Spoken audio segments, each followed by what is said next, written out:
Hi, my name is Tony, and this is Every Frame of Painting. So today I'm going to talk about a director whose work I love, but before that, let me be upfront. I think comedy movies today, especially American ones, have totally lost their way. I don't hate the jokes or the actors or the dialogue or the stories, though there's plenty of issues there. My real qualm is that the filmmaking, the use of picture and sound to deliver jokes, is just... What? This is boring. Delete. Look, everyone's taste is different. What you find funny is what you find funny. So I'm not saying these movies suck or you suck if you like them. What I am saying is that these movies aren't movies. They're lightly edited improv. Everyone stands still and talks at each other in close-up. Almost none of these jokes come visually. They're overwhelmingly sound, and not even the full range of sound, it's just dialogue. And this is really sad because that's just a fraction of what's possible in cinema. Apart from animation and some commercials, visual comedy is actually moving backwards. And that's why, if you love this kind of stuff, I cannot recommend Edgar Wright enough. Doctor, deal with it. Yeah, motherfucker. He is one of the only people working in the genre using the full range of what is possible. And because of that, he can find humor in places that other people don't look.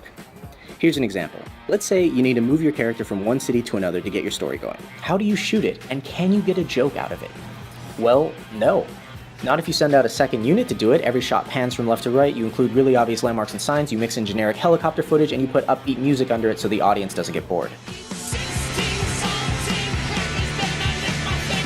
This is just lazy filmmaking, and boring. We've seen it a million times. What would happen if you were truly inventive with this type of scene? Not ready.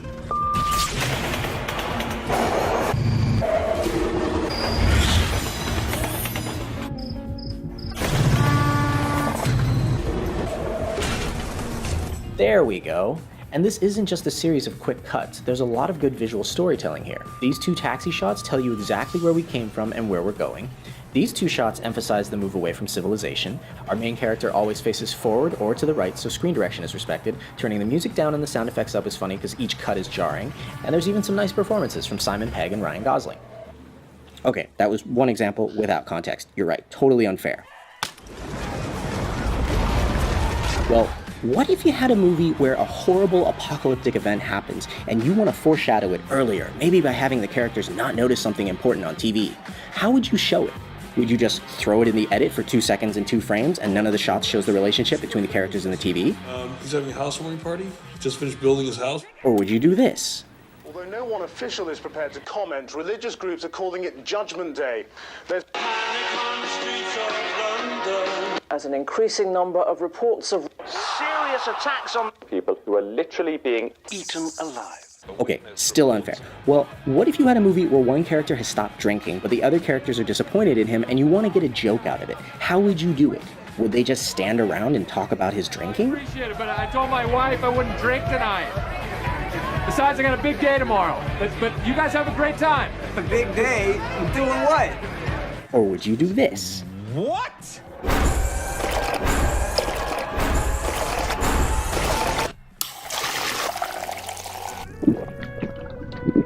I don't believe this.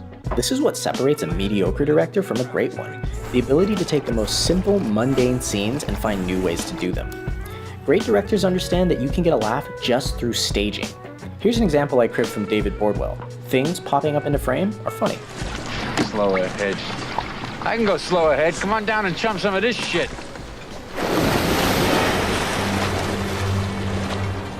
And it's not just things entering frame. Consider the opposite.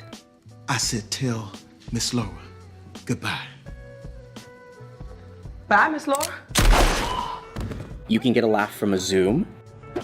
You want to pop the trunk and roll the windows down, please?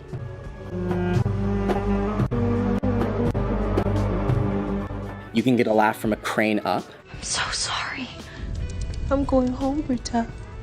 I know, Shirley, I know. No, seriously, I'm going home. Can you help me out? Oh. You can get a laugh from a pan.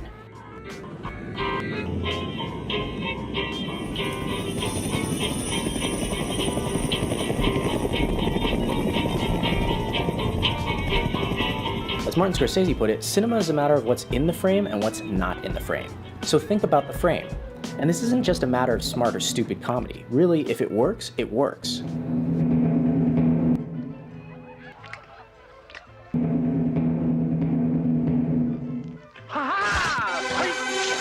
So with that, here are 8 things Edgar Wright does with picture and sound that I want to see other comedy filmmakers try out. Number 1, things entering the frame in funny ways. It's listening. It's for Scott. The geographical location shouldn't factor in the application of the law. No thanks. Number 2, people leaving the frame in funny ways. You don't know how to switch off. Yeah, if you didn't see anything suspicious, then who did?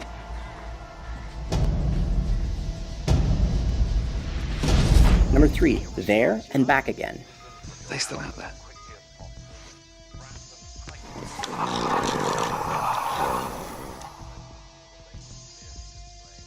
Yeah.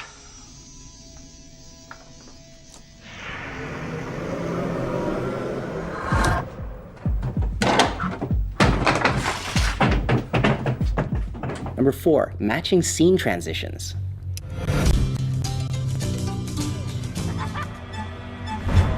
Yeah, I remember this one. Wallace, how do you do that? Wallace! Number 5, the perfectly timed sound effect.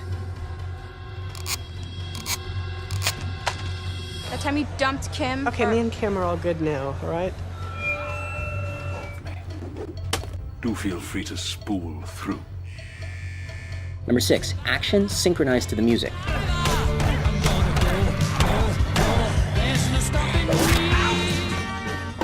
Drinking beer pubs. Shall we? Number 7, super dramatic lighting cues. Gotta be a man.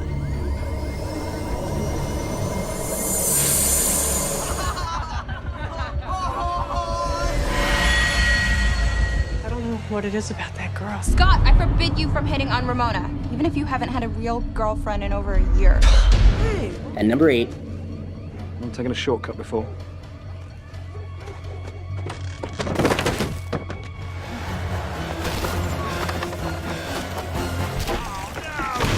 and you know what, let's throw in number 9. Let him have it.